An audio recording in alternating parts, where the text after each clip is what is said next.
Hello বন্ধুরা, কেমন আছেন আপনারা? আশা করি আপনারা সবাই ভালো আছেন আর সুস্থ আছেন। আজকে এর আন্ডারে একটা ভ্যাকেন্সি বেরিয়েছে, সেই ভ্যাকেন্সি নিয়ে আজকে আলোচনা করব। এখানে আপনাদেরকে কমপ্লিট ইনফরমেশান আপনাদেরকে জানাবো। ফর্মটা কবে স্টার্ট হবে, ফর্মে কবে লাস্ট ডেট। অনেক বন্ধু এমন আছেন যে ভিডিও না দেখে স্কিপ করতে করতে দেখতে চলে যান লাস্ট পর্যন্ত, যে পুরো ডিটেলসটা কী আছে। প্লিজ আপনারা কমপ্লিট ভিডিও দেখবেন, ভিডিও না দেখে আগে কমেন্ট করবেন না।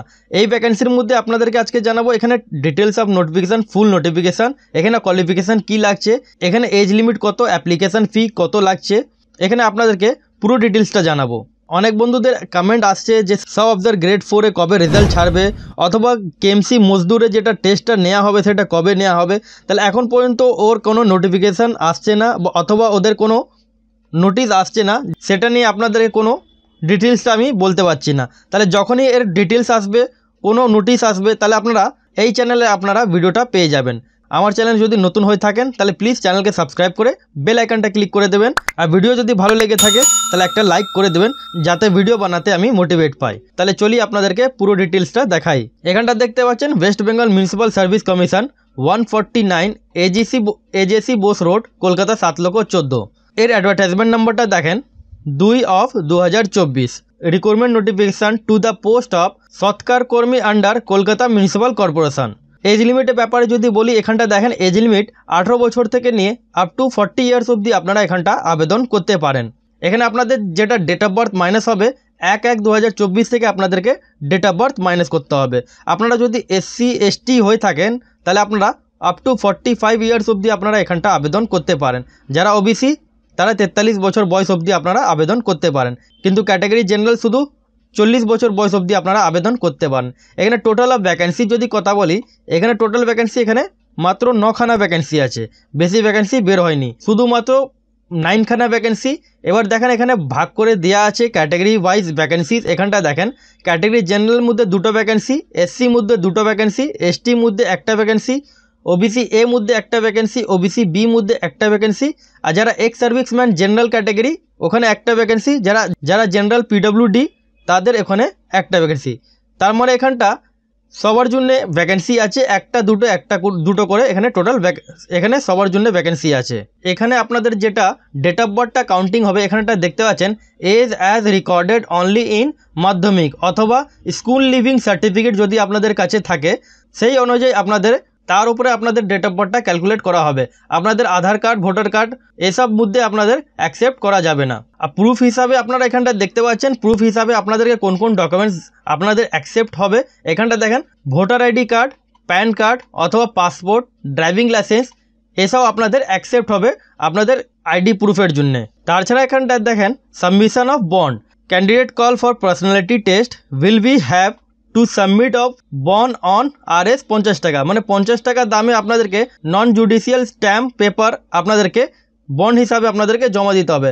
তাছাড়া এখানটা আপনারা যদি এই পোস্টের জন্য কাজ করেন তাহলে আপনাদেরকে থাকার ব্যবস্থা আপনারা পাবেন। সেই বন্ড পেপারটা কবে জমা হবে, এখানটা দেখেন বন্ড পেপারটা আপনাদের পার্সোনালিটি টেস্ট যখন আপনাদের হবে তার আগে আপনাদেরকে 50 টাকা দামে আপনাদেরকে নন জুডিশিয়াল স্ট্যাম্প পেপার আপনাদেরকে জমা দিতে হবে। এখানটা দেখেন যেমন এজ রিল্যাক্সেশন আপনাদেরকে বলেছিলাম, SC ST 5 বছরে আপনারা রিল্যাক্সেশন পেয়ে যাবেন, মানে আপ টু 45 ইয়ার্স অবধি আবেদন করতে পারেন। আর যারা OBC ক্যান্ডিডেট তারা 43 বছর বয়স অবধি এখানটা আপনারা আবেদন করতে পারেন। এখানটা দেখেন আপনাদের অ্যাপ্লিকেশন ফি কথা এখানটা বলা হয়েছে। অ্যাপ্লিকেশন ফি এখানটা দেখেন আপনাদের অ্যাপ্লিকেশন ফি ক্যাটাগরি জেনারেল OBCদের জন্য এখানটা 200 টাকা আপনাদের অ্যাপ্লিকেশন ফি আপনাদেরকে পে করতে হবে। আর যারা SC ST ক্যান্ডিডেট তাদেরকে এখানটা 50 টাকা অ্যাপ্লিকেশন ফি ওদেরকে জমা দিতে হবে। ক্যাটাগরি জেনারেল আর OBCদের জন্য 200 টাকা ফি, আর SC STদের জন্য 50 টাকা ফি। Method of recruitment and syllabus, এর সিলেবাস এখনও জারি হয়নি। এখানটা দেখেন the method of recruitment, date of examination, interview will be notify letter on at our website, মানে এই ওয়েবসাইটে আপনাদেরকে জানানো হয়ে যাবে যখন এক্সামের ডেট আসবে, তার আগে আপনাদেরকে সিলেবাসটা জানানো হবে। তাহলে এর সিলেবাস যখনই আসবে আপনারা এই চ্যানেলে পেয়ে যাবেন। এবার যদি কথা বলি কোয়ালিফিকেশান ডিটেলস নিয়ে, এখানটা দেখেন qualification, the qualification prescribe in the advertisement are as per the notify recruitment rules issue by Kolkata municipal corporation. এখানে আপনাদের এডুকেশন কোয়ালিফিকেশান বিষয় নিয়ে এখানটা কোনো ডিটেলস ওরা বলেনি, কিন্তু আমার যেটা মনে হয় এটা এডুকেশন কোয়ালিফিকেশান 8 ক্লাস পাস অথবা আপনারা মাধ্যমিক পাস হয়ে থাকলে আপনারা আবেদন করতে পারেন। কিন্তু এদের এখনও কোয়ালিফিকেশান নিয়ে কোনো ডিটেলস আসেনি। যখনই এর কোয়ালিফিকেশান ডিটেলস বা অথবা এদের কোনো নোটিফিকেশান বেরোয় তাহলে আপনারা এই চ্যানেলে পেয়ে যাবেন। কিন্তু এখানটা আপনাদের কাজ কি থাকবে সেটা দেখে নিন। আপনাদের কাজ থাকবে duties attach to the post. এখানটা দেখেন their duties will be to collect small and large carcasses from the lands street roads of various wards and under KMC. তার মানে হলো এর মানে ক্যাচরার ময়লা যেগুলো হলো সেই ময়লা তোলার আপনাদের স্ট্রিটের মধ্যে রোডের মধ্যে আপনাদের কাজ থাকবে। তার মানে সেটাই হয়ে গেলো এটা 8 ক্লাস পাসই এটা ধরা যায়। কিন্তু এদের এখনও এখানে কোনো মেনশন নেই যে এখানে কত কোয়ালিফিকেশান লাগবে। কিন্তু আমি যেটা বলতে পারি এখানে 8 ক্লাস পাস আপনারা যদি হয়ে থাকে তাহলে আপনারা আবেদন করতে পারেন।